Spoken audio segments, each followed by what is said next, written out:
The following is a presentation of the Belly Up Sports Media Network.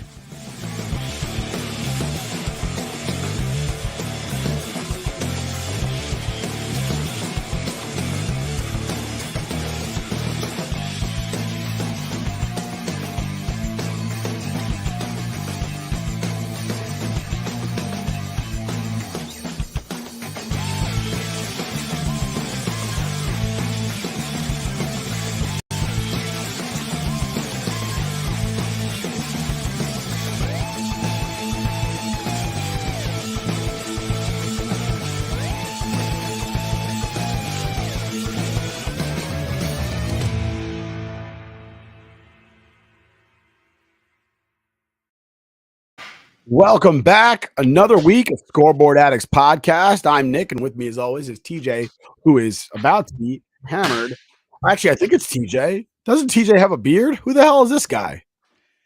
Yeah, dude, it started getting itchy. Got a bad case of face crabs. No, I'm joking. Did it start to burn as well? It's itchy, like that's No, it only burns when I pee. No, I don't know. I just I felt like freshening up. You know what I mean? Like some people do some spring cleaning. I got sick and tired of the winter. I'm like, you know what? Time to get rid of the beard, get rid of the Grizzly Adams look. And dude, you know what? Just start tanning the face. Just start getting a little tan on the face. You missed a prime opportunity there, because what you could have done was you could have little by little like shaved something until you just had mutton chops. I've been doing that, but the rest of my body. You could have done the whole like handlebar mustache into a chest beard. I mean, listen, you got to play around when you shave your full beard off, right? And I had a healthy beard going. So, of course, I did the handlebar mustache. Actually, first I did the goatee. Then I did the handlebar mustache, which is ridiculous but awesome. What? You could have done the Clyde. Yeah.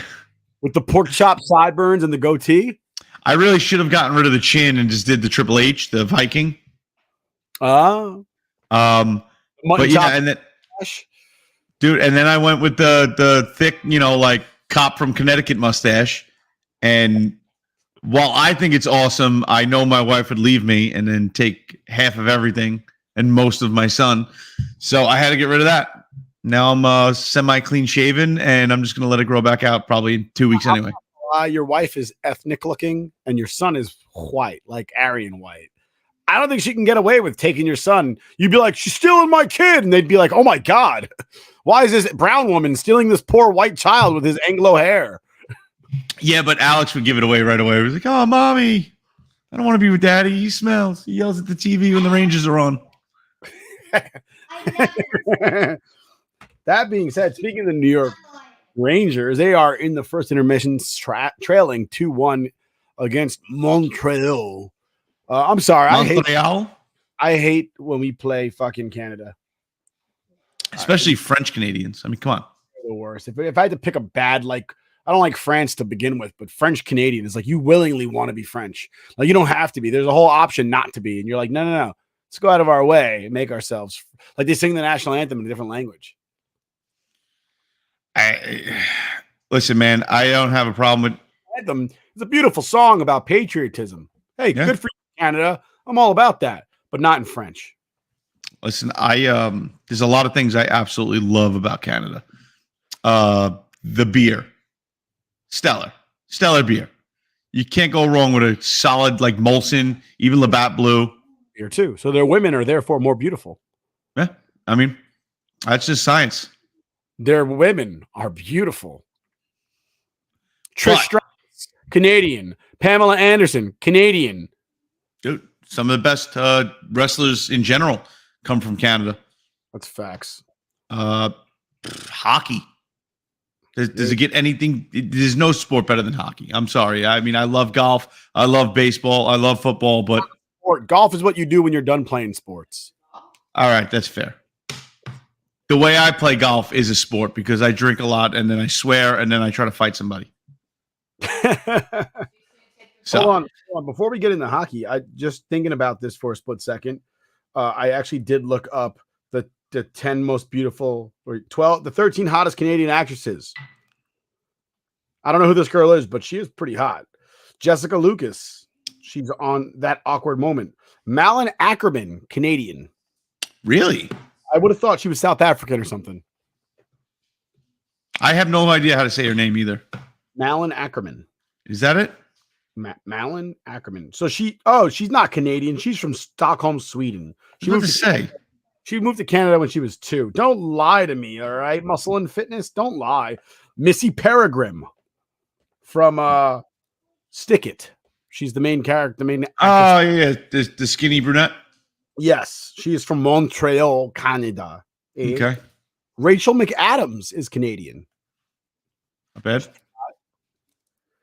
Nina Dobrev, which I know her from fucking Degrassi, but she was also in Triple X, The Return of Xander Cage, and she was on The Vampire Diaries. But I know her from Degrassi.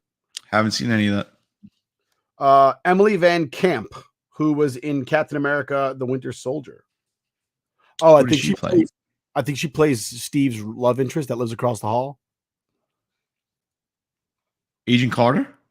No, like in Captain America: Winter Soldier, he's trying to like get back into the dating game because his girlfriend's dead because she's not dead. She's 95 years old and he's like 30.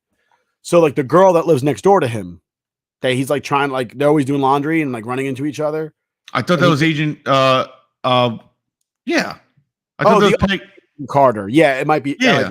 Yeah. I'm sorry. I thought you meant the original Agent Carter. No, Agent 13, who's Peggy Carter's granddaughter. Yeah, her. Pamela Anderson, Canadian. Alicia Cuthbert, Canadian, which explains so much about why she tries to bang every hockey player she sees. Like, smile at her with some missing teeth, and she's immediately got a lady boner. Yeah. And she was in Goon 2. Quality stuff. Kristen Kruk is Canadian. Okay. She played Lana Lang in Smallville, and she cheats on Scotty in Eurotrip. She is seriously Fiona. Great song, great movie. Colby Smulders. Hold on. Time out. Who sings that song? Well, technically speaking, don't say Matt Damon. Technically speaking, the actual band lip syncing it. I believe it's sung by. Don't Google it. Some 41, not some 41. No. Am I in the right genre? Pretty damn close, but it's I don't know a single other song from them. Dramarama. I don't know. Lustra, son of a bitch. Yeah, I don't know any other songs from them either. That's all you need. Let's call it what it is. Scotty doesn't know is all you need. Dude, that shit. If they get into the Rock and Roll Hall of Fame, I wouldn't be mad. That shit hits on usually when I either put on Pandora, Newfound Glory radio, or Blink-182 radio. That shit comes on and I immediately start doing 95 miles an hour. Ironically enough, Rook and I were just talking about Newfound Glory last night or yesterday evening before his class. He came to get his chili from me, and he was saying that COVID ruined his one shot at going to see Newfound Glory in person. Really? And what's funny is when we were younger guys on AIM, his handle was Newfound Glory. It was NFG something. I didn't know that. Yeah. Oh, Rook loves Newfound Glory. Dude, I got to tell him. So back when Showboat was still open, our glory days of Atlantic City a lot of it was spent in Showboat. Yeah. Me and Carissa went to House of Blues when we were just dating, and we hit Newfound Glory, and it happened to be like the 20th anniversary of their first album, and they played the entire first album plus like 4 or 5 other hits. It was insane. Wow. It was just nuts. The only drawback, and it's the only time I've ever done this, I purposely took myself out of the pit right up against the stage and sat on the balcony because House of Blues serves alcohol, so it's usually 21 and older to get in.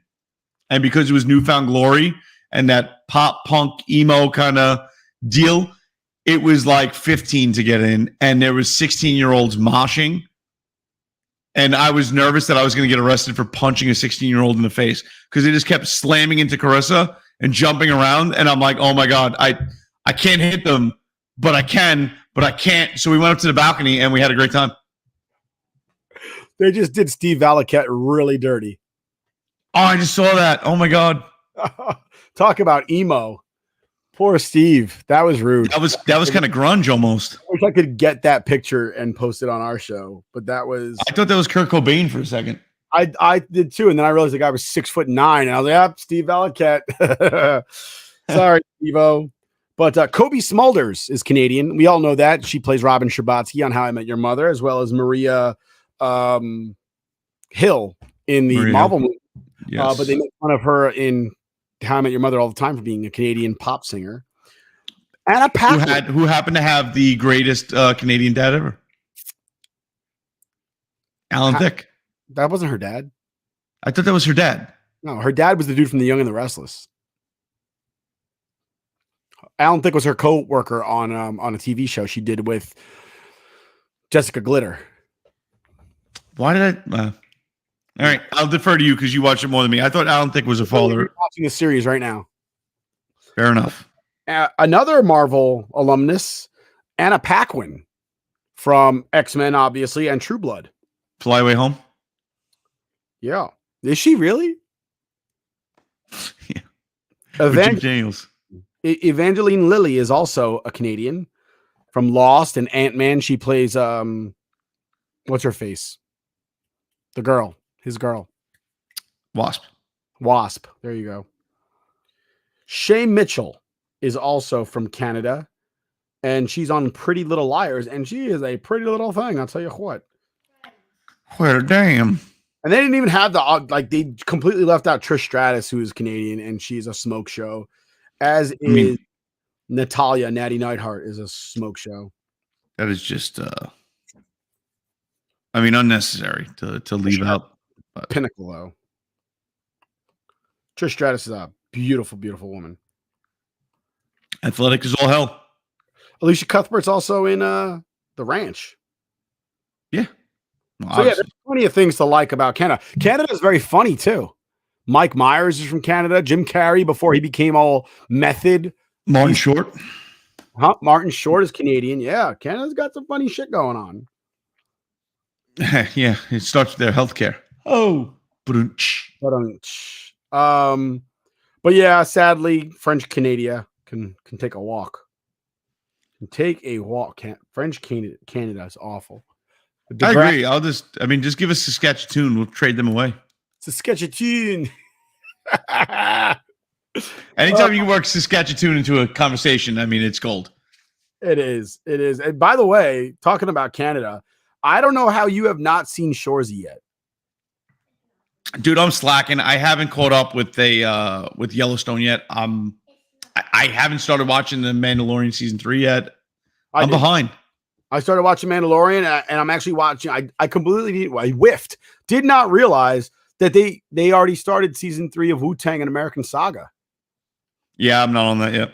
I like it though, because it's like literally they film it like a mile from my house. So I watch it and I'm like, holy shit, that's not a project, that's a co-op next to the fucking projects. Like, that is not a project. I'm just saying, when you live a mile from where Wu-Tang films, you're in a bad neighborhood guy. That's not true at all, because we're literally separated by railroad tracks. They literally live on the wrong side of the tracks. I think you're on the wrong side of the tracks because somebody got shot around the block from you. End of story. The cops shot him. Somebody still got shot. I don't understand how that's a problem. The cops shot him. Was somebody shot? Yeah, the cops shot him. Like, okay, don't break the law. You won't get shot. Like, that's simple. That's fair, but nobody gets shot in my neighborhood. Guy didn't even nobody lives in your neighborhood. Your neighborhood's like 5 people at most. And 20 of them are strippers that work at that sad strip club near your house. I dare you, sir. Yeah, it's a sad strip club. Listen. I'm not going to say it by name. I don't want to hurt anybody's business, but if you ever have the opportunity a strip club near TJ's house, don't, because it's awful. I've heard of lipstick on the collar, but shit stains on your shirt. That's a Tuesday night.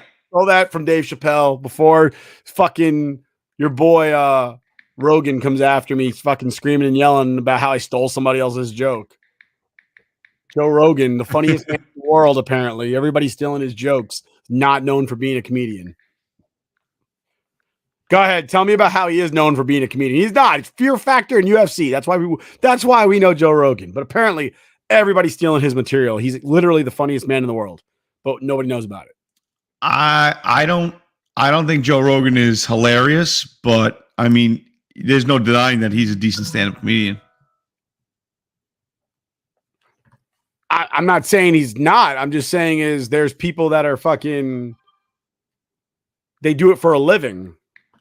You know what I mean? And like he's going up to these people that he was a stand-up comedian way before any of that shit. He was discovered as a stand-up comedian. He did news radio, and then he branched out to like Fear Factor and UFC and all that shit. No, I'm not saying that he picked up being a comedian like later down the road.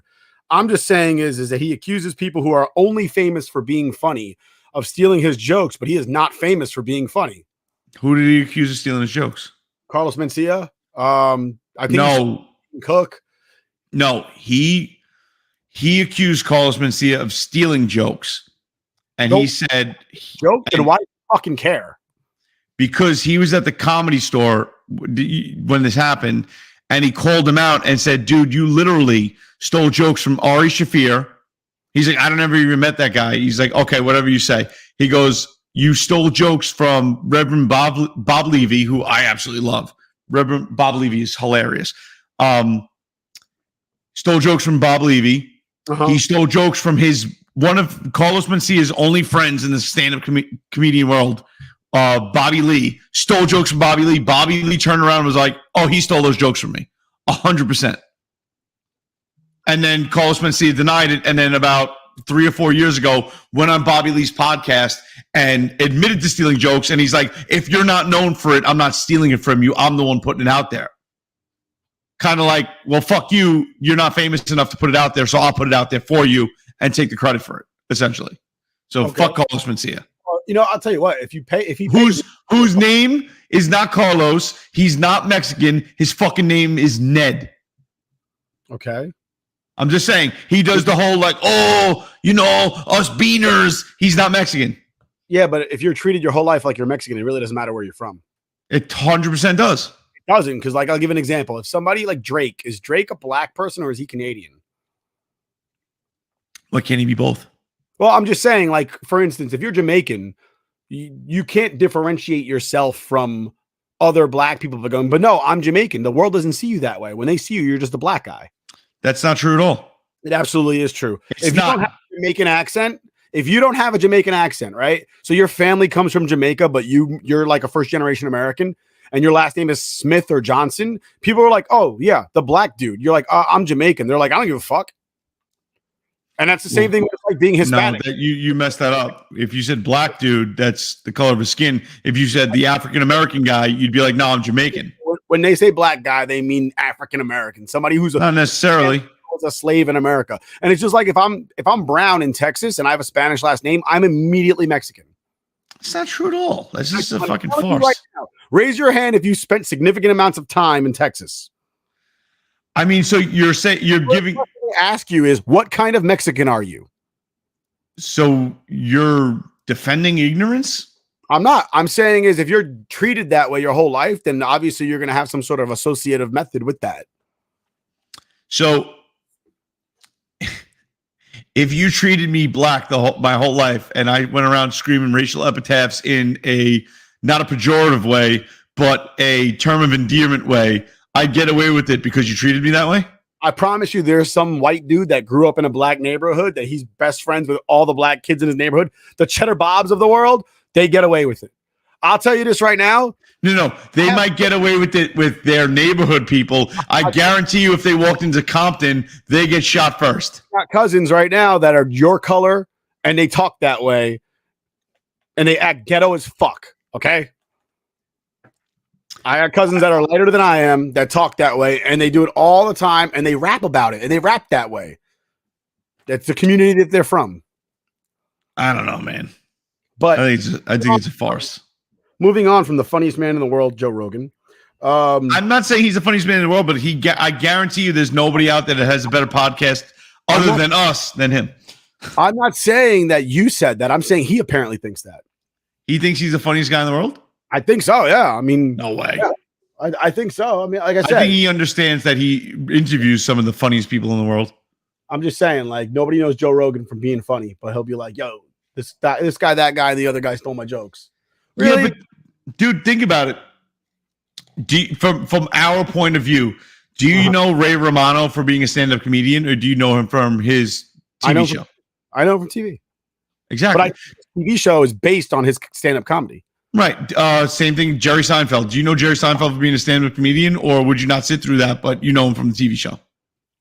A little bit of both, actually. I would not sit through any Jerry Seinfeld stand-up.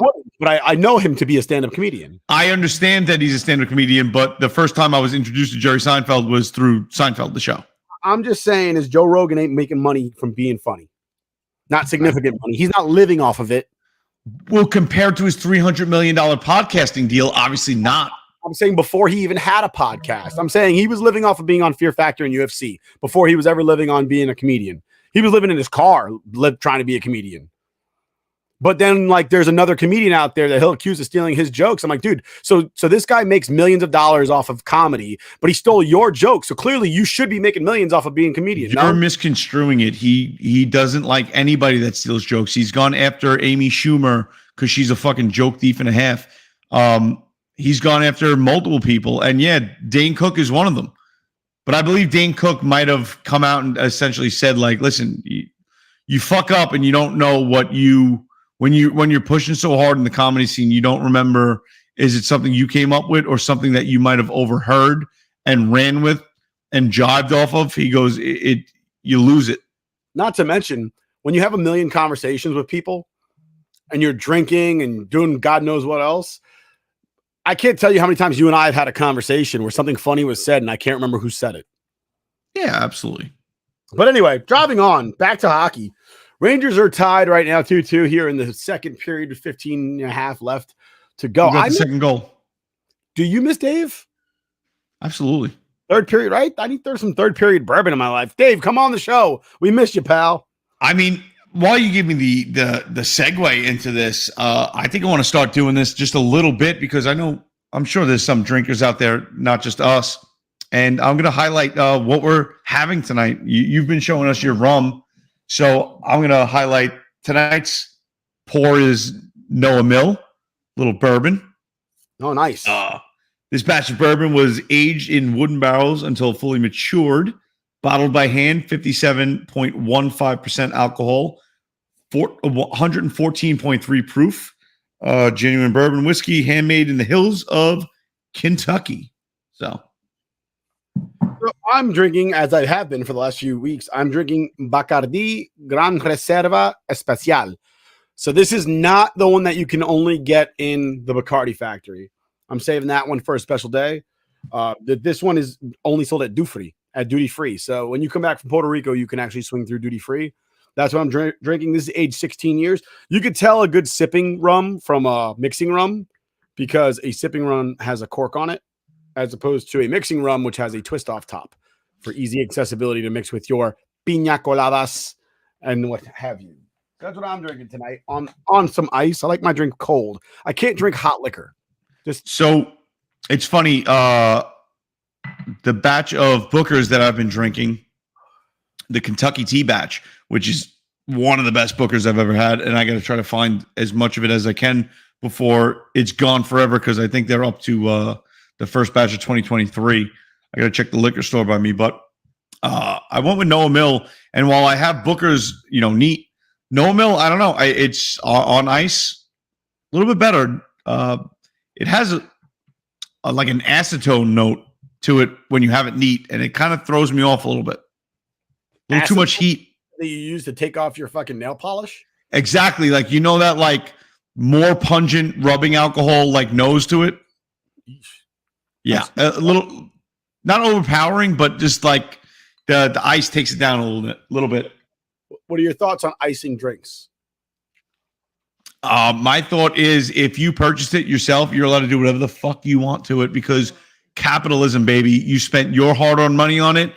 Who am I or anybody else to tell you what to do with it? If you want to take it and throw it off a bridge, please don't hit anybody with it. But dude, it's up to you. Me personally, I think. Thank you. I think you should try things. Don't just be, an on the rocks guy or a neat guy. Try it every which way. But if you discover that you like it on the rocks more than you like it neat, or you like it with a twist of lemon rind or something like that in there, or dude, whatever you want, throw a maraschino cherry in it. I don't give a shit. You want to take a Pappy Van Winkle Family Reserve 23-year and make an old fashioned out of it, dude, you bought it. More power to you. Got that money. But I 100% will take one right next to you, especially if it's Pappy. I'd like to try it one day. Yeah, I'm an ice guy. I mean, I just like it cold. I honestly could drink anything. It doesn't make a difference. I don't like vodka because I feel like that's pure rubbing alcohol. They're like, oh, but it has no flavor. Oh, I'm sorry. I don't drink alcohol not to have flavor. I agree. Like, that's ridiculous. You're literally drinking rubbing alcohol and you want to mix it with strawberries. Pure garbage. Yeah. I'd see.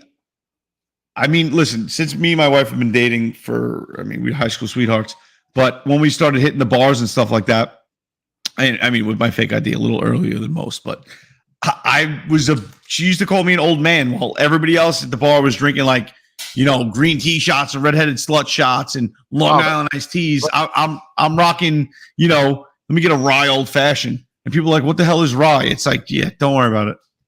I used to drink rum and Coke a lot. I was a Jack and Coke guy. When Ant and I were at the frat parties and the sorority parties, I drank a lot of rum and Coke, Bacardi Silver and Coke.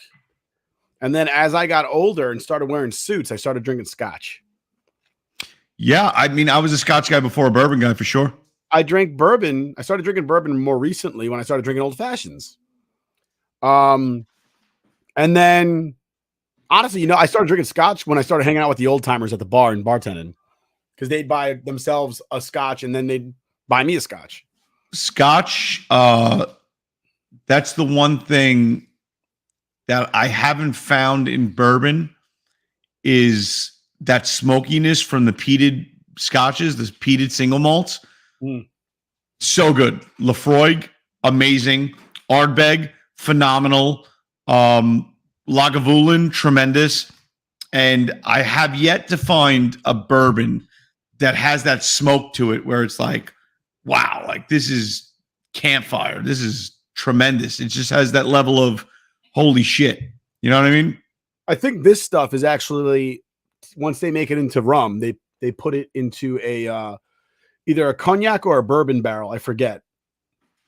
And that's why it's this color. I'm not a fan of cognac. I've tried it a couple times. Does nothing for me. I think they put it in a bourbon barrel because bourbon barrels are only used once. Right. So that's why it's this color, but it has those nice notes of caramel and vanilla and stuff like that. But that's what I'm drinking these days. I'm drinking that rum. I went to Puerto Rico. I got in touch with my heritage after a long hiatus from the last time I went back to the homeland. And I said, you know what? I've never been to the Bacardi factory because it's such a tourist thing to do. Like when you're there, who cares? It's like going to the Statue of Liberty. I've never been. Why? Because I live in New York City. There you go. I've only ever been to the Statue of Liberty because I have relatives that are from outside of New York. And they'll come to New York and be like, I want to go to the Statue of Liberty. And we'll be like, all right, fine, we'll take you. I went to Ellis Island, though. I did that. Oh, you do that in school, though. That's standard. Yeah, pretty much. School trip. But I still haven't gone to the World Trade Center, like, ever in my life. I think we've talked about this. I did it by accident. Me and my buddy were skaters, as you will. In the 90s, we were fruit booters, and we went to Chelsea Pier Skate Park. My buddy's father took us, and on the way home, he's like, hey, you guys ever go to the observatory deck in the World Trade Center? We're like, no. He's like, you want to go? We're here. And he took us up there, and it was absolutely insane. What did he do to you up there? Held us for support because the wind was blowing, and it's like, are we going to lose grip of this railing and die? Which is crazy because that's the one thing people don't realize when you go up to the top of the Empire State Building, you actually have a view out on the observatory deck. When you go outside, inside is cool because you can press up against the glass and you actually see the building kind of swaying in the wind, which is nuts and freaks you out a little bit. But when you go on to the outside part of the observatory deck at the World Trade Center, or what was the World Trade Center, it is pushed back probably like 25, 30 feet. It was from the edge of the building. You're just like kind of in the middle. You were in the middle of the building. You couldn't see out over the edge. You just had to look out onto the horizon. Unless you're Macaulay Culkin filming fucking Home Alone 2. Is that? When did he go there? In the beginning, when he gets to New York, he goes like everywhere. Oh my God, there's this little ghostly looking kid behind you. He ran away. But yeah, the beginning, like one of them, there he goes again. But my bad. My wife's asking me if I want something from the Chinese restaurant, knowing that I'm on a diet. Thanks. Dude, Alex is showing up like that guy in Mortal Kombat. Whoop-dee! You want to say hi to Uncle Nick? You already said hi? Okay. So we're both pro ice, or icing, if you will, unless we're talking about hockey. So let's talk about the hockey. Let's talk about the New York Hockey Rangers. And, this is what I think the third game with Patrick Kane. Yeah, I think the Rangers are a little stagnant right now. I think they are kind of just going through the motions. They had a lot of hype around these trades coming, and now it's kind of just we're waiting it to like come to fruition. And we're only 3 games in with Patty Kane. Not enough time to tell how this trade's going to end up, lack of a trade. We really didn't give up much to get him. He did get an assist tonight, which gives him a point. His first point as a Ranger, which is great because, I don't like the comparison because we keep hearing it. Kravtsov, Kane, even though they were not traded for one another.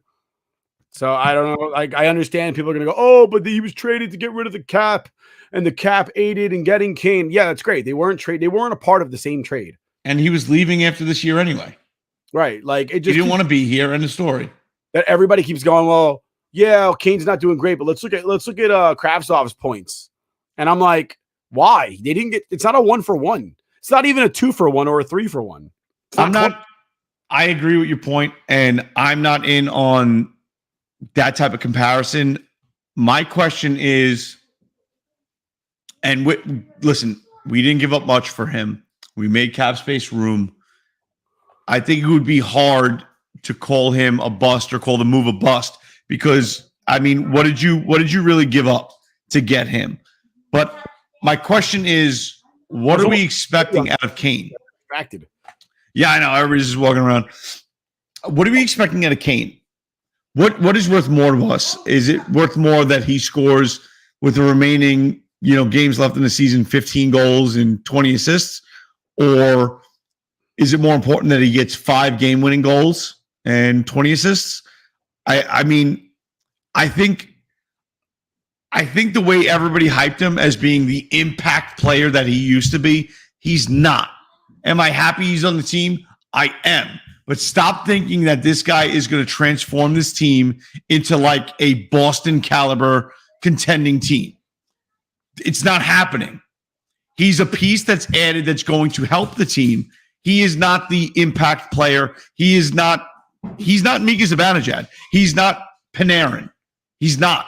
Those are the guys that are impactful in the Rangers organization. And while Kane is going to help with that, he's not going to be the impact player that you people insist he's going to be. What do you mean? Is he going to help us? Sure. What do you mean, you people? I don't know, dude. Talking it's about a great move. Talking about Boston. The fuck happened there? How did that happen? Last year they were not doing that. Just a team clicking on all cylinders, I guess. Crazy, dude. I don't think on paper going into the season you would think even a diehard Bruins fan would sit there and be like, dude, they are going to be better than the Avalanche was last year. Right. You'd be crazy if you thought that. And they are. It's wild. It's absolutely wild. Yeah. It's good for them, dude. They're not that I'm a fan of theirs at all, but they are having a season, and you can't really hate on them for it. Yeah, I mean, and then Brad Marchand, I'll hate that fucking guy every day of the week. I told you that I still can't figure out how you haven't watched Shoresy. The very first episode of Shoresy, they talk about literally the first 2 minutes. They just talk about dirty plays in hockey. What's the dirtiest play in hockey? And then they start talking about they do like all three, and then it was like a sucker punch. Or I think the first one was a slew foot. The second one was a what was it? I wanted to say it was boarding, but it wasn't. It was something else, and I was like, yeah, it's pretty bad, but it's not that bad. And then the last one was a sucker punch. And they go, and then it was one of the guys from Spit and Chicklets was on it, I want to say. Okay. And they go, but so who's the dirtiest player in hockey then? You know, is it somebody like Brad Marchand? Mm-hmm. And he's like, no, not Brad Marchand. He's like, well, you being from Boston kind of complicates your position on this, doesn't it? Mm-hmm. And he's like, no, what are you talking about? And then they all agree that it's Shoresy is the dirtiest hockey player in the league. Because he did all three in one game. I was gonna say who was it that hit Donald Brashear over the head with a two-hander right off the fucking dome? From Colorado? Shit. Now I gotta look it up. That was probably the dirtiest play I've ever seen in hockey. No, the worst thing I've ever seen in hockey was what's his face cracking the other dude in the high sticking him in the back of the head. And he got suspended for like a lifetime for it. What's this guy's name? His kid's in the league now. Oh, that's what it was. Oh, it was Marty McSorley. There were four things, right? It was slew foot, submarine, knee on knee, and then sucker punch. They said those were the four dirtiest plays in hockey. I think a knee on knee is potentially the worst one. Slew foot could be if you land in your head. So I would say sucker punch is the dirtiest one. Only because the other ones could be completely incidental. If you're a poor skater, the other ones could be a very incidental. A sucker punch, you can't accidentally punch somebody when they're not looking. I agree, but if we're talking about dirt, you could tell if a knee on knee is incidental or a slew foot is incidental. You can tell. Dude, you 100% can tell. Well, no. I'm just saying is the end result can be the same. Or even in that instance, you could say that wasn't on purpose. It was an accident. There's no debate when you sucker punch somebody whether or not it was on purpose. I agree. And while it's vile, the chances of you having a career-ending injury off a sucker punch is a lot less than a knee-on-knee hit, especially when the opponent knows you're coming across and sticks their leg out and stiffens it up while you're just in mid-stride. The chance of you blowing out your knee is very high. Technically speaking, though, knee on knee, they run the same risk, no? Not really, because you're prepared for it. So you're stiffening it up, you're tightening your muscles, you're kind of lowering yourself into that position. I mean, you're right, but at the same token, it's still it's called knee on knee. Right. The potential is there, but yeah. But, the submarine one kind of irks me because, like, at this point, a good hip check would be technically, oh, you're submarine the guy. It's like, no, I didn't. I got lower than him, and I put him over my back. Yeah, I don't like the submarine one either because I immediately think of D3, the Mighty Ducks, when Cole is sitting there trying to lay out not Fulton, the other one, Portman, and Portman submarines him through the glass. And somehow on the other side of the glass, nobody gets cut by flying skate in the air. Thought that was really weird. But because I'm pretty sure that skate would have hit somebody in their head and they would have had a huge gash across their face. Yeah, I mean, to me, submarining somebody is lowering your shoulder underneath their hip and lifting them like that. Like, that's a submarine, like going low with the body and picking them up. Not goal. Right. Throwing a hip check and getting underneath the other guy. That's the point of a fucking hip check. You're getting underneath his hip and you're flipping him over your back. Like, that's a good check. Yeah, I don't disagree with you. But again, I also feel like if I'm not the aggressor and I'm defending myself by getting low and I stand up, that's on you, dude. I wasn't trying to make contact with you. You tried to make contact and lost the battle. the reverse hit shit and the hatred for the reverse hit. Dude, you're not a defensive player. You're coming in to hit me. If I happen to throw my body weight into you before you can deliver the check and annihilate you, you picked the wrong one, guy. Bro, Patty Kane just gave it away. Literally, I don't know what he was doing. He's dribbling right there and just threw the puck back, and then we got scored on. Impact player. I'm just being a dick. I'm not. I'm joking.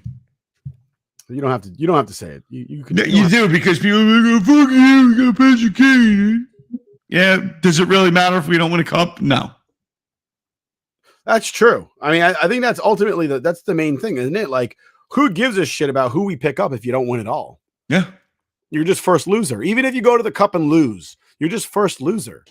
That whole mindset of like, well, at least we got far. Fuck that. I'm over that. I'm over it. I think the argument to have is relevancy. And I understand like half the teams in the league make the playoffs, but at least the Rangers are consistently like in a decade relevant for 7 out of 10 years. That's huge. It makes you feel good as a fan, but at the same time, it's like I'm get over the fucking hump already. Dude, it's the same argument as Live Golf and PGA Tour. More of the sport that you enjoy is always a good thing. So even if the Rangers haven't won a cup since '94, the fact that I can consistently depend on them to actually make the postseason. He came with his first goal. Wow. Wait, that might have been tipped in. He might just got an assist. I don't know. I could have sworn I saw it change direction at the last second. I mean, now, so then he's evened up if he scored that one. Yeah. Yeah. Let's watch this replay real quick. Sorry for those who are watching this after the fact. You already saw it on a highlight somewhere. No, straight through the 5-hole. Holy shit. He's pumped. Hopefully that's the water through the dam. And now we have a flood of goals from Patrick Kane. Trouba assist. Invigorated. It is showtime in Montreal. All right. We got a game. 3-3. Tree in Montreal. And talking about having a game. Let's talk about it. The Giants will be having a game. You'd hope they'd be having a couple games in the playoffs next year and the next 3 or 4 years because Daniel Jones is the quarterback going forward with the New York Giants at the hefty price tag of $40 million a season the next 4 years. What do you think, Nick? So before we get into that, let's just acknowledge the fact that, yes, we understand that it's not $40 million guaranteed. It's not $40 million guaranteed. There's a lot of incentives that'll ultimately come down to $19 million a season somewhere down the road if he doesn't hit all his incentives. And of course, there are buyouts and other things that protect the Giants. I will say, however, that $40 million is on the table per year, right? It is. Potentially, yes. My thing is that $40 million should be contingent on him winning league MVP. Daniel Jones is not that good. His ceiling, and everybody keeps going, oh, Kirk Cousins. Kirk Cousins has 4 Pro Bowls under his belt. Kirk Cousins had 1 Pro Bowl prior to signing his big deal with the Vikings. And Daniel Jones is not, I used to make fun of Eli Manning all the time. They used to say, oh, he's elite. And I used to say, no, he's not. He's not top 10. Which was always true. Oh, my God. How does he miss that net? Sorry. It's true. He wasn't top 10 ever in his career. He was 11 a lot. A lot. He was 11. Daniel Jones is lucky if he's 15. Daniel Jones is lucky if he's 15, okay? He's getting paid as a top 5. As far as I'm concerned, and they'll sit there and they'll blame that on the market based on Deshaun Watson. Deshaun Watson's made a fucking Pro Bowl. How do you justify paying somebody like fucking Daniel Jones, who had 15 passing touchdowns last season? How do you justify giving him $40 million a year? Oh, but that's only if he hits all his incentives. I don't give a shit. Unless his incentive is winning a Super Bowl and fucking MVP at the same time, then the incentives aren't high enough. They aren't high enough. Yeah. Daniel Jones is basically pulling a Mark Sanchez right now, except that Mark Sanchez got a huge fucking payday, except I don't believe he was top 5 paid quarterbacks in the NFL when he signed that deal. He got paid too much money for what he was worth at the time. but he wasn't top 5 payroll as a fucking quarterback in the NFL because he wasn't a top 5 quarterback. Daniel Jones is not a top 15 quarterback, let alone fucking top 5. He's not. I'm sorry. They showed today the top 8 quarterbacks in the NFC, and he wasn't any of them. And the AFC has better fucking quarterbacks. So if he's not top 8 in the AFC and he's not top 8 in the NFC, then he must be somewhere between 16 and 20. There's a child haunting my life right now. I see him like a ghost. Get some skin on those cheeks, kid. I think I might get some sun on those cheeks. we're Jet fans, right? And we're on Aaron Rodgers' watch. That's where our focus is. So I at this point, I just have questions for Giant fans. What is your expectations? If they make the playoffs 1 out of 4 years of him being there, does that equal the payroll he's getting? If they get to the second round of the playoffs 1 time in the next 4 years, does that justify the contract he got? Because at a certain point, anybody that's living in reality would say the biggest impact to the Giants this past season was Dable. Yeah. Easily. It was Dable. It's the coach. It's the system. It's what he brought to the team and that fire and that passion and the play calling that enabled the Giants to make the playoffs and make the postseason this year. Okay? Because it wasn't Daniel Jones lighting up the scoreboard. Daniel Jones was able to clock manage and game manage, and that's it. Saquon Barkley had a tremendous upswing year. Yeah. That helped the Giants tremendously. Good for him. So at what point do you say we overpaid for a game manager? Honestly, if you're a Giants fan right now, the only 2 things you can hope for is that he doesn't turn the ball over and that Dayball continues to put together a good game to call. Yeah, a great game plan because that's what he did all last season. Which is kind of sad. Like when you're talking about $40 million a season, if you're and I believe it's 19 million if he doesn't hit any of his marks, right? That's still too much money. The Giants essentially did to Daniel Jones what the Yankees did for Derek Jeter at the end of his career, except for the fact that Daniel Jones ain't fucking Derek Jeter. Like I remember the Yankees gave Derek Jeter something like $16 million a season at the end of his career for 4 years. And nobody else in the league was paying $9 million. And he wasn't going to leave the Yankees. Let's be honest. He was not going to leave the Yankees. And truthfully, the only reason it went down that way is because at the time, the Yankees didn't give a shit about payroll. Right. But I'm looking at it going, they gave this guy $16 million a season. What the fuck? At the time, that was a lot of money. Back then, I think the richest contract at the time was 25 a season. And he wasn't close to that. He wasn't even half that. He was batting sub 300 at the time, playing awful defense. He wasn't going anywhere else, and nobody was going to give him over 9. The Yankees could have given him 12 and called it a day. But they didn't. They gave him 16 for some ungodly reason. And, I get it. It's Derek Jeter. I get it. He's your guy. You got to show him a little respect because it kind of sets the tone for everybody else on the team. But damned if fucking Daniel Jones ain't Derek Jeter. Not worth a damn. He doesn't deserve $20 million a season, let alone 40. What's perplexing is the fact that this guy was on his way out coming into the season. He was, and I don't think he had a good enough season to justify keeping him. I think that true believers will sit there and say, "Oh, he didn't have any wide receivers." I don't know if anybody knows this, but quarterbacks that are good make their receivers better. The fact that you want to justify him saying that he played his way into that position or being on this team for another 4 years, did he? Because the stats don't say he played himself into that position. He didn't light it up. Let's stop pretending like he did anything other than take a game plan he was given and not turn the ball over, which he did the prior 3 years a lot. A lot. So, and you know what, though? That might be because he didn't have Saquon Barkley. You don't have that stud running back to sit there as an outlet to take the pressure off of you. You turn the ball over a lot. It happens. That's a fact. The best thing you can do for a young quarterback is get him a solid running back. Big time. you know that you can run the ball with impunity and that all you have to do is sit there and exist in the 10 seconds between snapping the ball and handing it off, it makes life a lot easier. Watch Friday Night Lights, listen to them talk about Boobie Miles, and you'll know what I'm talking about. And you saw it earlier this year with the Jets. All Zach Wilson had to do was exist between the 2 seconds that we snapped the ball and handed it off to Breece Hall.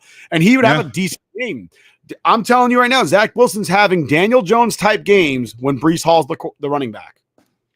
Dude, Matt. What did Breece Hall end up averaging per carry this year? 6.7 yards or something like that? That's something ridiculous. Something like fucking. Imagine being able to pick up 6 yards on every fucking first down. You're picking up 6 yards. I'm telling you right now, dude, that if he had a full season under him, he's offensive rookie of the year. Right? Yeah. I understand that we're biased. I understand we're Jeff fans, but there's like no way he doesn't. Just because at that point, you don't have to run the ball that much. I mean, you don't have to throw the ball that much. Right. So how does Garrett Wilson make up that difference? Seriously. Garrett Wilson doesn't make up the difference because he's not getting the ball that much. If we're running the ball with impunity, why throw it? Right. We're definitely running the ball more and winning more games. So now we're talking possible playoffs. I'm not saying the Jets make the playoffs 100%, but they were still in it within the last 2 weeks of the season. Which is crazy. So if you talk about somebody like Breece Hall being on the team, then yeah, it's possible. But the truth is that Daniel Jones didn't have a great season. He had a very mediocre season, honestly. He had a better season than his previous. Well, I definitely. It's like people said that the same thing about Justin Fields. Oh, well, he had a better season than last year. Oh, so last year he was a soggy shit sandwich. This year he's a shit sandwich. He's just not soggy anymore. Great. Like, come on. I'm supposed to be like jazzed up about that. Like, it's nothing to sit there and celebrate. You didn't do much. No, I hear you. Hard to get worse. That would be like Zach Wilson coming in next season and he throws 10 touchdowns and fucking 2,500 yards and fucking 2 interceptions the whole season. And us being like, Hall of Fame. No, it's very mediocre to subpar. He just wasn't as bad as he was last year. It wasn't really much of an improvement. No, I agree. Congratulations. Last year, you were the 32nd best quarterback in the NFL. This year, you're 31st. Marginal improvement. I'm not trying to shit on Giants fans. I'm not trying to rain on their parade. I'm not trying to shit on Daniel Jones because he seems like a decent enough guy. It's just, let's live in reality, please. Let's not act like this guy's worth the amount of money that you potentially might have to pay him next season. Yeah. I think the jury's still out. Dude, if they go to the playoffs next year, if they move on, if they win 2 playoff games, look, I might say, all right, fair enough, worth the money. I hope whatever incentives give him that $40 million. I hope they're MVP worthy because he doesn't deserve it. Daniel Jones has a contract worth more than fucking Lamar Jackson's right now. I'm not gonna lie. I hope he hits those contract perks. I hope he hits it by an inch. Like he has to run the ball this much and he beats it by an inch. He has to throw the ball this many yards a year and he beats it by 1 inch. I hope he does it just because I'm a dickhead Jets fan. I don't care. I hope he does it. I hope he costs the Giants money. And then they're in cap hell for the next 4 years. Yeah. Jesus. I'm with you. I got to share a stadium with you. I get to hate on you a little bit. Talk about Lamar Jackson. So the Ravens, I can't remember the terminology right now, but they hit him with the franchise tag, but not the damn it, I can't remember the words right now. I've been drinking too much. But basically, he can go seek a deal with another team. Non-exclusive. Thank you. Wow. Thank you. You're welcome. The non-exclusive franchise tag hit on Lamar Jackson, and no one wants to deal with him.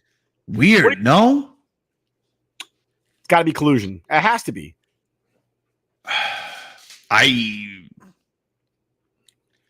At the end of that last season, you saw the hiccups. You saw the flaw.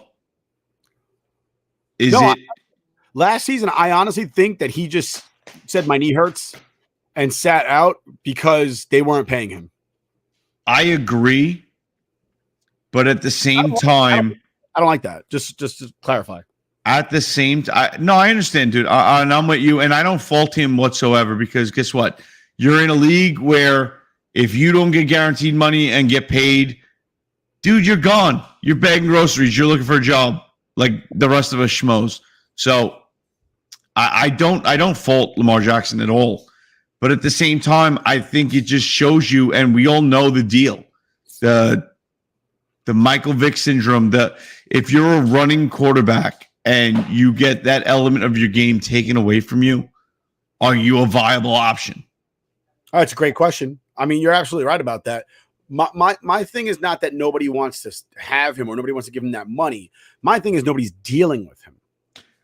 Where multiple teams have come out and said, we are not interested. And they're teams that need a quarterback. Listen, whether you think you can sign him or not, whether he said, I want a guaranteed deal or not, the concept of I'm not interested, there's something wrong with that. When the Carolina Panthers are sitting there going, we're not interested. When the Atlanta Falcons are sitting there going, we're not interested.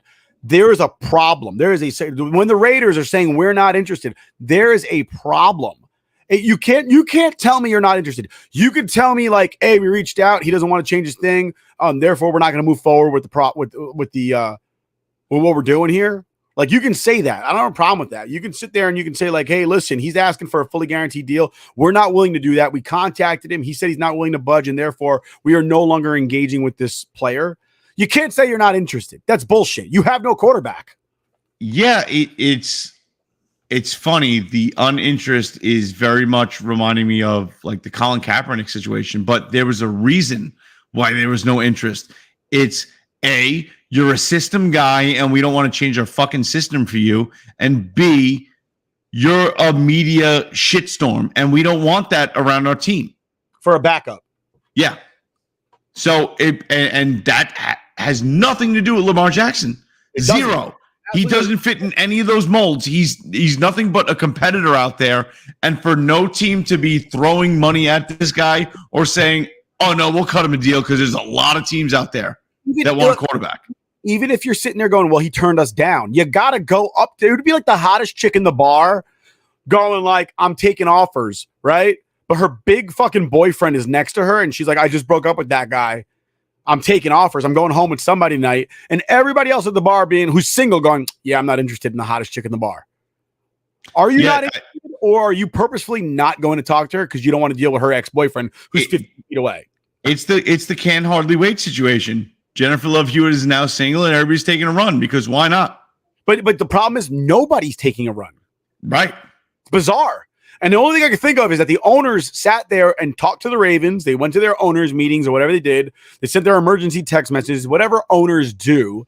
And basically they all came together and said, if we have to pay this guy fucking $400 million guaranteed, that'll be the end of us making triple of our investment. And we can't have that. So nobody pay this guy. See, because the Browns already fucked up the market. Yeah. I feel like that's what's happening.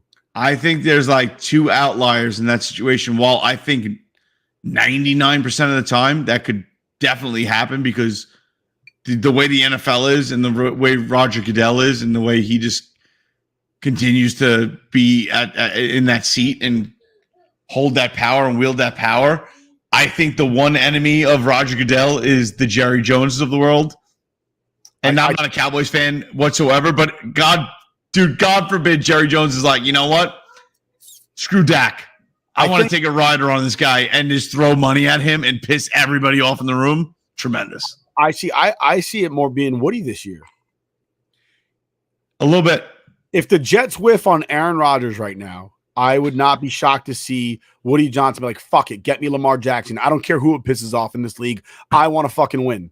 Because you know what? I don't ever recall seeing him on the sidelines. This year, he was on the sidelines. I don't ever recall him seeing him there to greet rookies when they come in the building the first time. Yeah. He was there this time. There's a little something different with Woody these days. I think that he knows his legacy's on the line. I think that he knows his team is now the full-on front focus of his life. Right? He when Trump was president, he got that ambassador job. Right, exactly. So, and that was obviously if Trump would have got reelected, it could have continued for him and it would have been very good for himself. But now it's with that pulling back and taking away, I think he opened himself back up to the idea of like, dude, this is I control the Jets. This is my life, and let me push this. This is where I need to make home and push and get my notoriety, become a legend, become a New York, sports icon that my team did this. Go for the Steinbrenner-esque situation and bring a championship to New York City because we're starving for one right now. We really are. I'll tell you right now, if Woody Johnson, there's a lot of chatter amongst the Jets fandom that Woody Johnson's an awful owner. I honestly can't tell you anything. Like I follow the Jets regularly, and I'm sorry, Jets Nation, if you think I'm wrong. There really isn't anything. Like he's had some bad hires, but that could happen to anybody. You can't be you're unless you win the Super Bowl, you're wrong. As an owner, no matter what you do, unless you win the Super Bowl, you're wrong. Right. And that's a fact. There is no franchise out there that has a great owner or a great fucking GM who hasn't won a Super Bowl. I'm pretty sure to this day the Ford family still owns the Lions and they haven't even been to a fucking Super Bowl. Are they a bad ownership team? Are they a bad franchise owners? I wouldn't say they are. They've gotten them a new stadium. I mean, if you want to sit there and argue that Woody's a bad owner because the Jets don't have their own stadium, blame fucking Dolan. Woody was putting one in Manhattan right there by fucking Javits Center. Blame Dolan for that shit.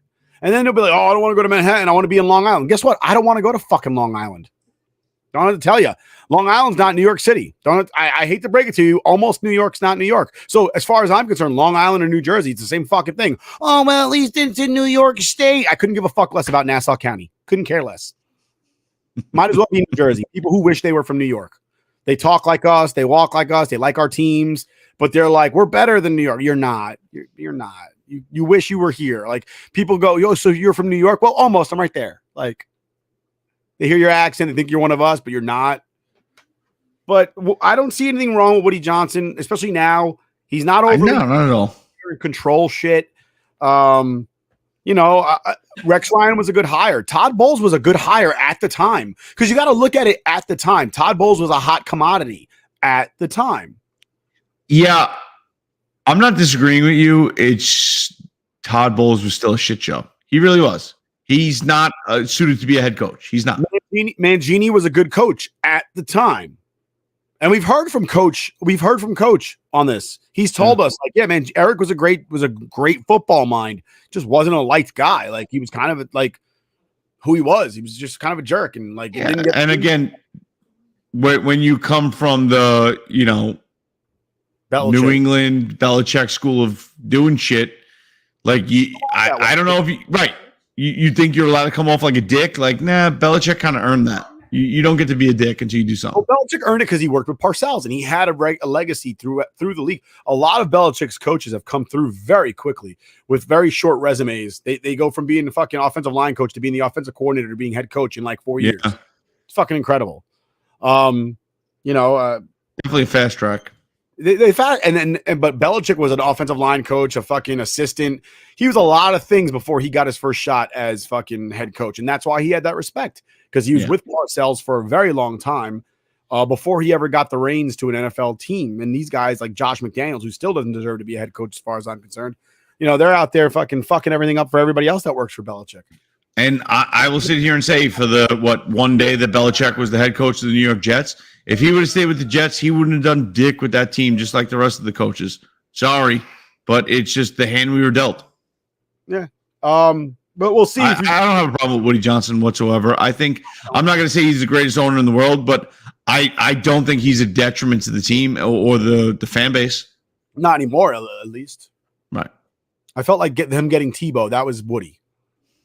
It sold jerseys, and I hated that. But moving on from Woody Johnson, Jets are poised to get Aaron Rodgers. The Jets brass flew out to California to meet with Rodgers this week. And we're waiting. Derek Carr's up the table, so. Yeah, Derek Carr decided to sign with the Saints, said that he wanted to be on a team that prioritized him. So I guess he didn't enjoy being the number 2 pick of the New York Jets. I wonder how the Saints feel about being his number 2 pick. Yeah, I think, the New York market is huge. So you can't fault anybody for wanting to go to the huge market, knowing that above all else, it's just lucrative. This place is just gold. You're going to get deals. You're going to get endorsement deals. You're going to get people throwing money at you to be like, hey, just take a picture holding my T-shirt and we'll give you $100 million. Like it is what it is. This is where the people are. High concentration of people that live above the national average as far as making money goes. Yeah. The wealth is here. So you can't fault somebody on that. My issue is if the Jets don't get Rodgers, what then? Now you pivot for Jackson. And can you at that point? I think at that, well, hey, listen, if they give him a deadline, if they go, listen, you have till March 15th to decide what you want to do, or we're going to fucking move on. And they pivot and go nuclear for Jackson. Now the fucking world's on fire. Now the Packers are fucked because they've kind of came out and said, we don't want Rodgers. With that, they've inadvertently said it. Right. But they're on the hook for him for $56 million. Something like that. Right. The Jets go after Jackson, and honestly, if it was me and I'm Woody, I'd tell fucking Joe Douglas, listen, you call up Jackson, tell him you're going to do XYZ for him. We're going to get him a fucking shoe deal so that we don't have to count that money toward our cap. We'll get the shoe deal. We'll get the shoe deal. We'll get the fucking jacket deal. We'll get the hat deal. We'll get the fucking Chinese food deal. He'll be on every fucking pizza box in New York City. And we'll make it up that way. That's really the real answer. That's how you do it. Right. You don't give the guy fucking money from the franchise. You sit there and say, listen, we'll have you in every fucking Papa John's commercial in New York. All right. You like golf? Good. Because we're going to get you a Liberty National membership. We're going to fly you out there every day if you want to golf. We don't give a shit. We have our PR team, and our PR team will make sure you're making shoes for fucking Nike and Adidas. You know? Yeah. And that's really how you do it. I think the most advantageous situation for the Jets, looking at it, obviously, if it comes to fruition, but just being optimistic, I think Aaron Rodgers comes here, right? And you get 2 solid years of Aaron Rodgers as your quarterback. Even if it's just one mediocre year, whatever. And then we're not giving up on Zach Wilson, letting Zach Wilson sit behind Aaron Rodgers and learn. And doing something we never do with the quarterbacks, we just throw into the fire and say, hey, figure it out. Like Coach says, figure it out, right? Yeah. The name of his book. That's not fair. It's not fair to take somebody from a college organization, a college system, where college, right, and say, hey, by the way, you remember that team that had like this guy and this guy were like kind of like the best in the league? And then every other position, the other 11, 9 of them were like, nah, they're fine for college. Versus now everybody you're playing against is better than the best person you've ever played against in college. Mm-hmm. Yeah, it's not fucking fair to throw them right into that and say, well, guess what? Here's a book, 400 pages of game plans, and you have to learn how to throw the ball short, long, slant routes, button hooks, everything on the number. And with guys you've never played with before, go do it. And you have to be able to read the defense that you've never seen before. That's moving faster than you've ever seen before. Also, if you do anything wrong, 6 million people are going to hate you. Oh yeah. That's New York. I mean, that's New York, man. Dude, so every sport. That's not just football. That's every sport. I'm not giving up on Zach Wilson. Zach Wilson had a shit year last year. Year. And there's no defending it. But I'm not giving up on the kid. But if you're going to sit there and tell me that is not the best situation, the most advantageous situation for him to sit behind Aaron Rodgers and learn, you're out of your fucking mind. It's his hero. You know what? Honestly, again, you pivot. I think if you don't get Rodgers, which just seems bizarre at this point, if you don't get Rodgers, how do you not? And you have to pivot to Jackson. You trade Zach Wilson 2 first-round picks and some extra stuff, and you get Jackson and you sign Jackson to the big deal. That's it. Because if you sign Jackson, you're done with Wilson. You might as well get rid of him. Send him somewhere. Yeah. Well, because Jackson will be probably a 5-6 year deal. Yeah. Yeah. So, but At that point, Wilson's gone because you can't depend on him as a backup. No. Honestly, I think if they get Rodgers and everybody goes, oh, but then you have to extend Wilson. Do you? No, you don't. Let his fucking contract end, and you say, listen, you can stay here for another year with Aaron Rodgers, or you can go in free agency and we'll get somebody else. Right. I don't see the harm in that. Everybody's, he only got one more year, and then we have to sign him. We have to extend him for that other year. Or we have to take that option. You don't have to take the option. Don't take the option. Let him hit the free agent market and decide what he wants to do. Either you're going to come back here and learn for another year under your fucking hero, or you're going to go on and go play in the XFL, because those are your two options, really. Right. The only thing I don't like is that everybody keeps talking about Anthony fucking Richardson, who from Florida, and he is fucking trash. And I'm like, I watched this man play football. He played against my favorite team, Florida State, and he went 9 for fucking 27 for under 200 yards, okay? And 3 lucky ass fucking touchdowns on blown fucking coverages. Are we really going to sit here and go, but look at all the fucking athleticism he has? I'm sorry. That's right. Tom Brady and Peyton Manning, 2 greatest athletes ever in the history of the fucking NFL. That's why they're arguably the top 2 quarterbacks to ever play the fucking position, because they were the most athletic. No, they weren't fucking neither one of them are athletic. I'm more athletic than both them fucking guys. Dude, you ever see Peyton Manning run? Say again? Watching Peyton Manning run is just the oddest. Like it like his upper body and his lower body doesn't work in the same, like they're not connected. They're out of sync. It's like, dude, you gotta download that program and bring them back together, because you're off a little bit. You're running Windows 98 on the bottom. You're stuttering. Yeah. There's some weird buffering action going on. But this concept of fucking Anthony fucking Richardson being the stud because he did good at the combine. I told everybody, I'm like, dude, he's quarterback fucking Vernon Golston. Goes to the fucking combine and lights it up, and everybody's like mouth watering, like, oh my God, Vernon Golston's going to be the greatest fucking sack artist in the history of fucking mankind. Never recorded a sack in the NFL. You know what the difference between Anthony Richardson and Vernon Golston is? Vernon Golston was really good in college. He had a lot of sacks. I think he had 11 sacks his last season or something like that. Yeah, Anthony Richardson sucks dicks and balls. He's not good at football. He's an amazing athlete. Absolutely incredible athlete. And if that's all it took to play in the NFL, he'd be the greatest quarterback to ever live. Except that he's not even fucking good at playing in college. And everybody go, but he plays in the SEC. It's really hard. So how are we sitting here talking about him getting drafted in the same round as guys that played in the SEC that were more successful? It's a terrible argument, because who in the SEC is beating the worst fucking team in the NFL? No one. You're probably right. No one. But again, we're talking about a guy that played it. Oh, but he played in the SEC. It's really hard. That's great. Then why are you talking about him being drafted in the same round as somebody coming out of Alabama? Because that was the guy he couldn't fucking beat. Right. So now that guy's drafted in the first round, and we're going to draft the guy he perennially lost to. Dude, the guy threw for less than 3,000 yards this year. Fucking less. He had like a 53% completion percentage in college. Oh, but he's got all the immeasurables. Fucking Zach Wilson had a great fucking arm and looked great in college too. Athletically speaking, he looked very athletic playing. He doesn't run the ball like that, but we have seen him run the ball. I've seen him fucking cut up Jacksonville. Not this year. Last year, he busted like an 80-yard run, a 65-yard run against Jacksonville for a touchdown. The kid's athletic. Doesn't have it between his fucking ears. Such is life. It happens. You get the yips, and it's like Chuck Nalbach throwing a first base. Like, it's not that he can't do it. It's that he's got the fucking yips. He's all in here.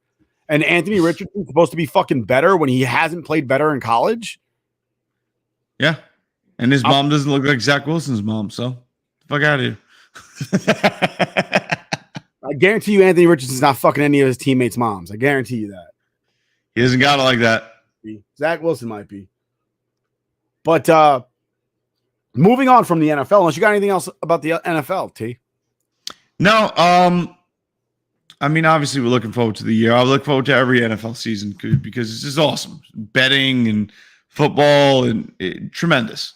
It's probably the most exciting lead up to a season, where other preseasons and the stuff that goes on, the accoutrement of the season itself, doesn't really mean shit. NFL and all the moves that happen and the draft, I think, are still the most relevant thing to any of the big four sports. Yeah, I'm looking forward to the draft. Yeah, but I think as a Jet fan, we're on Aaron Rodgers' watch, and that's it. Like, all roads lead to Aaron Rodgers coming here, and I think that's the best case scenario for us as Jet fans. I think that's the best case scenario for Zach Wilson. I just want to see it happen. I want to see it come in and just mold itself into a fucking well-oiled machine. That's all I want. What I think is funny is today Ryan Leaf saying that if Aaron Rodgers comes to the Jets, that does not make them a Super Bowl contender. You're on crack. As if congratulations, you're on fucking crack. Ryan Leaf thinks. I want to point out that Aaron Rodgers was MVP not last season, but the previous season. People making it seem like he's had like 6 bad years in a row. Had one down season with no receivers and a bad offensive line. Hey, Ryan Leaf, why don't you make that your tree and get the fuck out of here? I mean, Ryan Leaf is Zach Wilson territory. So for him to sit there and talk about anybody is a little fucking sad and pathetic. Yeah, but Keyshawn said that if Aaron Rodgers comes to the Jets, they are immediately the division favorites, which I love. I love Keyshawn. Hey, guess who has more of a say when it comes to sports, especially New York sports? Keyshawn Johnson. Absolutely. But moving forward, spring training World Baseball Classic. World Baseball Classic kicked off this week. We've seen a lot of like preparatory games, what you would call in football or hockey a scrimmage, exhibition games, if you will. Who, before we get rolling with this, who actually has the TV rights to this? ESPN? For the World Baseball Classic? Yeah. Honestly, I'm not. They've been on MLB Network. Okay. Dude, I haven't seen shit about it. So they're still doing exhibition games, warming up. No, I understand, but still, like nothing. Like I listen. I'm bored at night. I peruse the TV. The guide, and I haven't stumbled upon World Baseball Classic yet. Again, I want to say it's, they don't like fucking baseball because they don't know when the game's going to end. They're not willing to commit more than 3 hours to a sporting event, and it's on FS1. Oh, okay. So all the games are at all the games are West Coast games right now. It sucks because they all start like 11 o'clock. That's why I'm not seeing it because I'm in bed before them. Right. So 9 o'clock. Or 9 o'clock today. We're talking China versus Japan. Japan squashed China 8-1. Italy versus Cuba. Italy beat Cuba 6-3. Wow. Matt Harvey playing for Italy. Really? Yoenis Cespedes playing for Cuba. Hell of a save by Shesterkin. The Czech Republic plays China at 10. I'm very confused how that's possible. Didn't they just play? Yeah. You know what? It might be I might be wrong, and they might not be playing in California. They may be playing in Asia. And if they're playing in like Japan, then the game that says the 9th, technically at this morning at like 6 a.m., it would have been like it happened already. It would have been 7 p.m. in China or Japan, but like 6 a.m. here. And then they have another game tonight. Would be maybe an afternoon game or something like that. I don't know. Enough. Yeah, maybe they had a night game last night and they have an afternoon game today. But if it's in Japan, both of those events take place when it's the same day in America. Right. I guess. Crossing some international dateline shit. Because right now it's already the 10th in Japan. Yeah, dude, I went to Japan. I dealt with that shit. And you want to talk about jet lag? Try like skipping a day. I almost did it. Except I was in the airport for fucking 2 days. Nuts. I felt like Tom Hanks in that movie. Oh, yeah. The Terminal, that's what it's called. Oh, I thought it was Forrest Gump, the one where he's retarded. But yeah, some surprises with the World Baseball Classic. In the exhibition games, the U.S. loses to the Giants yesterday. Mike Trout facing the Angels today for the first time. Puerto Rico got blanked by the Braves. The Cardinals beat Nicaragua. The Twins beat DR. Wow. And Israel is squashing the Washington Nationals right now, 9-0. Get the fuck out of here. I swear to God. I'm reading it right now. Who's on the Israeli team, dude? I don't know. Alex Dickerson. Don't know who that is. Yeah, nobody worth talking about. At least as far as fielders. I don't see anybody. I'm looking at their lineup right now. Oh my God, Ryan Lavarnway. He's still alive? Still plays fucking baseball? Do they have like Sandy Koufax times 10? No. I'm looking at it right now. Holy shit. Who they have, and there is really nobody worth fucking sneezing at on this Israeli team, but they are beating the Nationals right now. It goes to show you the sad state of Washington baseball when you're getting waxed by the Israeli team. I mean, well, look at Washington in general.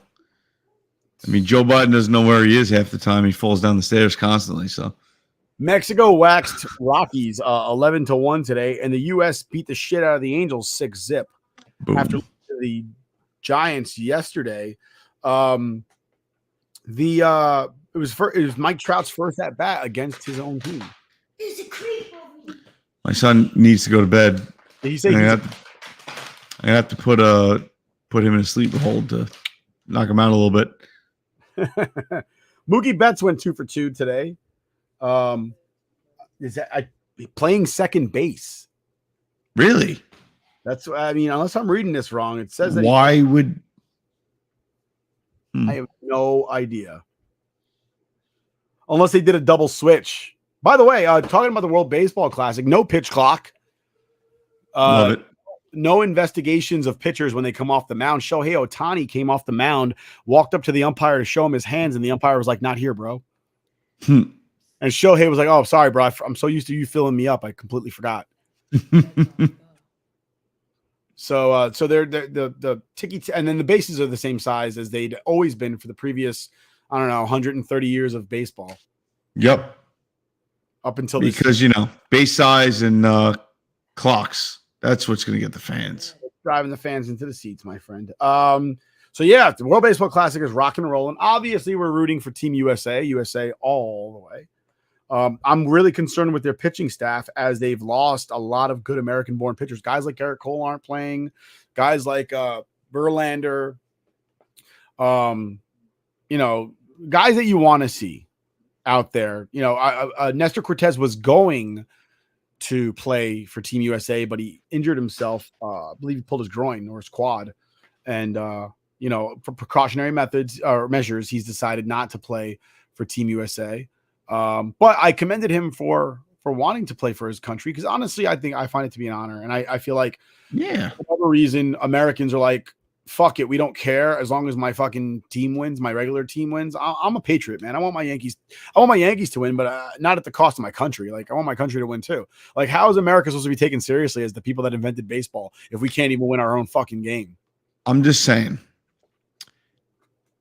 There are movies based on, like, dude, Cool Runnings. They didn't even fucking win. Based on an Olympic for your country competition.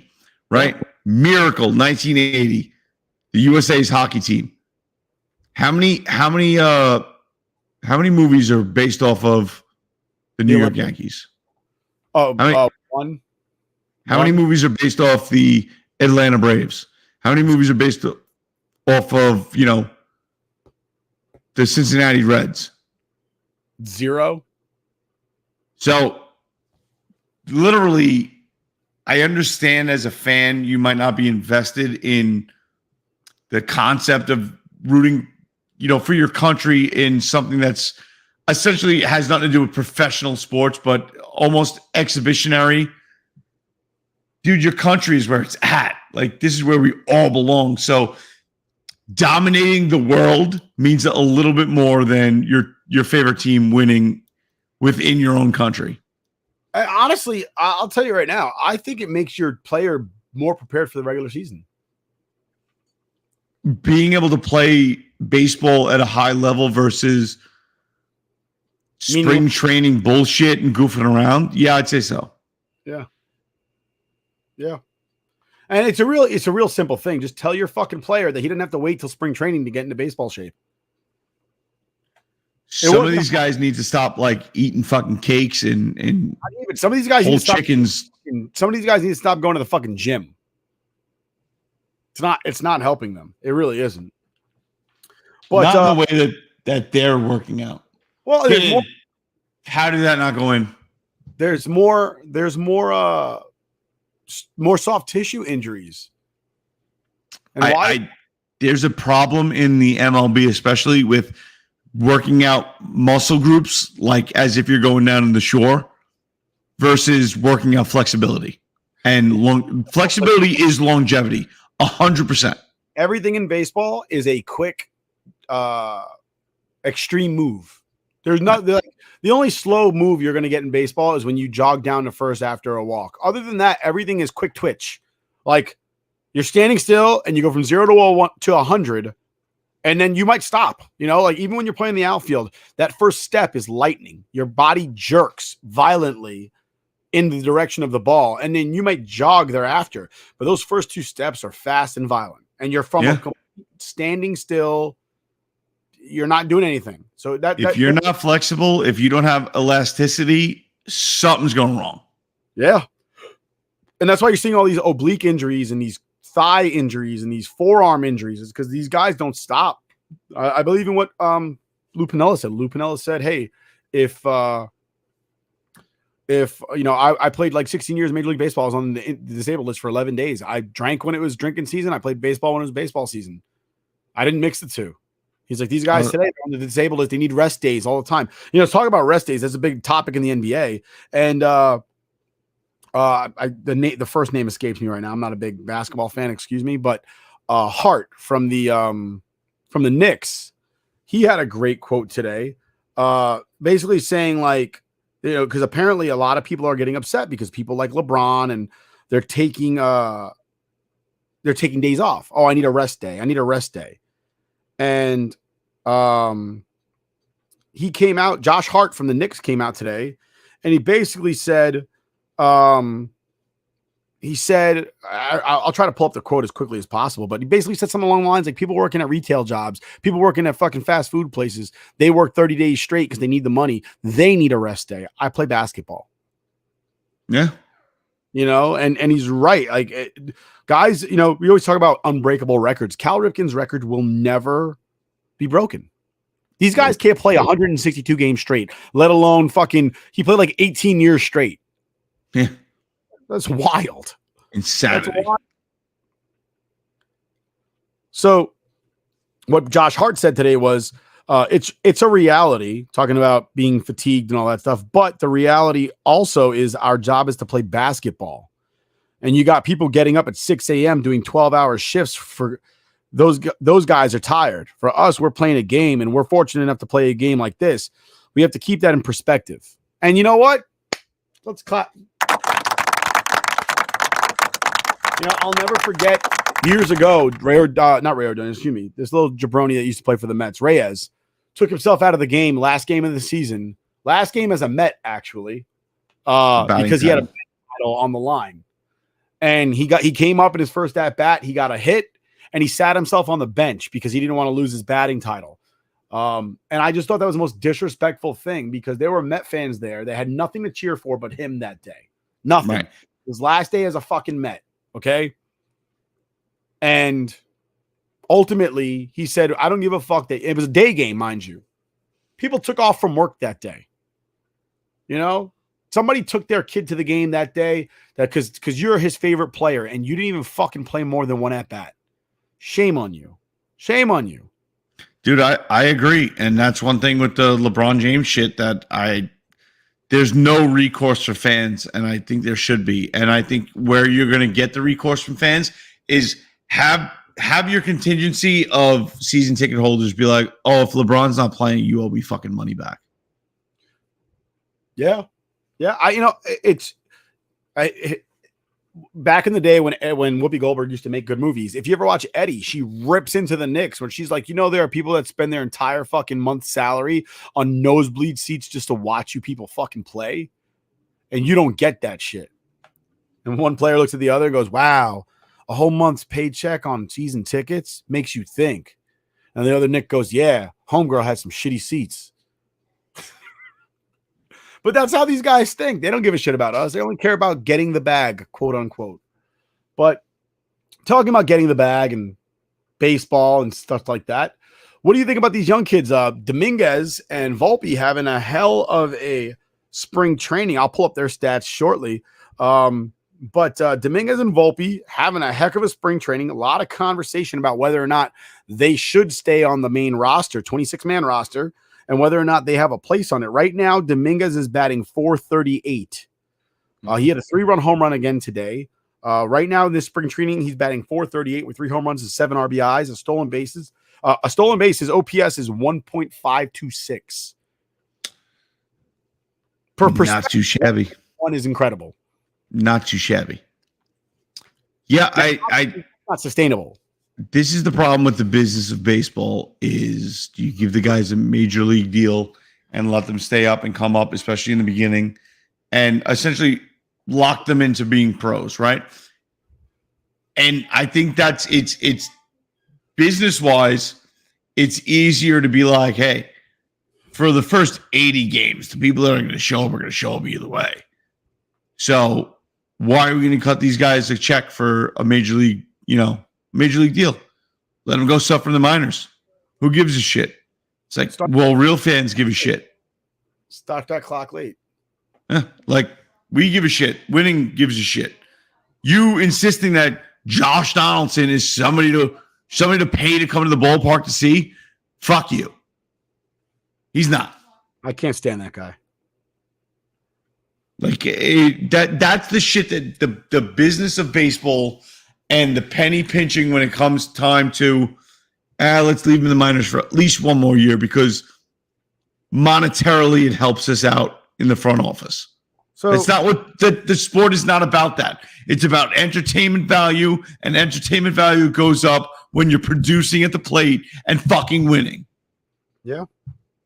Honestly, winning, you don't even have to win it all. Just be competitive enough to get kind of close, but be entertaining. Be exciting. Be exciting. Ricky Henderson is a popular player when he played. Why? Because he stole a lot of fucking bases.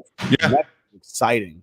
But for perspective, Josh Donaldson this spring is batting .250 with no home runs, no RBIs, no stolen bases. Anthony Volpe is batting .300 with 1 home run, 1 RBI, 3 stolen bases, and 941 OPS. Josh Donaldson is straight up cheeks, as the young kids would say. And Volpe's 21 years old, and he's probably not going to make the team, but Josh Donaldson will. The only way I can see Volpe making the team right now is if they actually do pull off this trade with Isaiah Kiner-Falefa. Which I hope they do. Yeah, unfortunately, that's what's going on right now. For other guys that are on the bench, or Oswaldo Cabrera is having a decent spring, batting .263 with 2 home runs and 7 RBI, OPS over 800, closer to 900 than it is 800. And obviously you want that OPS over 800. That's a good look. Now I'm not an OPS guy. I'm a traditional Triple Crown stat kind of guy. Because if you have good Triple Crown stats, then you have good advanced stats. That's just a fact of baseball. If you have good Triple Crown stats, then you have good advanced stats. But if you're a bad player overall with bad Triple Crown stats, you can still have good advanced stats, and that's where the mystery of chess boxing lives. But I think the Yankees send both these kids down just as, the Yankees like to hold these guys until they're 25 and then bring them up when they're 25 years old and have no value whatsoever, suffering down in the minors. And then hopefully they can sign them to a big deal when they're 30 something years old, like they did Judge. That's right. What they want. That's really what they want. They want them to be really, really good, but not so good. They want to do to these kids like they did to Cano. Yeah. Where Cano was good for in the prime of his years, and then they let him go. And then he went elsewhere, and he was good for like 2 years, but not as good as he once was. And they can sit there and say, see, we shouldn't have given him that money. Well, yeah, but you could have had him 2 years earlier. You just let him suffer in the minors because you didn't want to waste his age 30 year, Right. You wanted to keep him between the ages of 26 and 31. So you left him down in the minors. But that's what the Yankees are going to do with Volpe. And that's what they're going to do with Dominguez, which is sad because they're 20 and 21. And how great would that be to have that injection of youth on the team? Oh, you mean like what the Yankees did with players like Derek Jeter, Bernie Williams, that kind of, and Jorge Posada, Andy Pettitte, like that. Yeah, crazy shit. Doesn't work. Definitely doesn't equal championships. But yeah, I mean, it's a big conversation to be had, and honestly, I'm surprised the Players Association isn't really kind of making more of a stink about it, because it directly hurts the payroll for everybody else, because now contracts pushed off a couple more years, and that's not good either. So right now we'll see what happens in the next coming weeks. Again, unless they trade IKF, I can't see them keeping Volpe on the team. And even in that scenario, I think they still leave him down in the minors and they bring up Oswald Peraza and have him play shortstop instead of Volpe, because Volpe is, I believe, the number 2 rated prospect in all of baseball right now. And unlike everybody else in Major League Baseball, the Yankees will not bring him up. That's the thing that irritates me the most. Excuse me. You want to know over here? I apologize.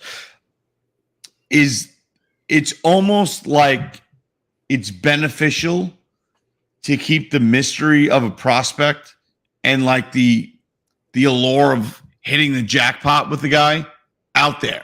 Like you don't want him to be discovered as either phenomenal and worth the price or a bust. You just want to keep the air of mystery around this player as long as you can. And then in the Yankees case, do fucking nothing with it. If you ever read Roberto Clemente's biography, he was originally signed by the Dodgers. Well, they didn't want to bring him up because it was right when Jackie Robinson came up, and having 2 black guys, one of whom can't speak English, on the team at the time is probably not a great idea. So they tried to bury him in the minors to the point where they wouldn't even play him every day because they didn't want his stats to get too good and lose him in the Rule 5. You know how he ended up on the Pirates? No. The Dodgers fired Branch Rickey, and he became the GM for the Pirates. Oh, shit. So they couldn't hide Roberto Clemente from Branch Rickey. He's the guy that signed him. Right. So as soon as Rule 5 came around, he's like, I'm taking that guy. Nobody else in baseball knew about him. That's fantastic. And that's how Roberto Clemente ended up being a Pirate. He could have been a Dodger. It's insane. Which would have been incredible for when they moved to LA, and the big Mexican population down in LA.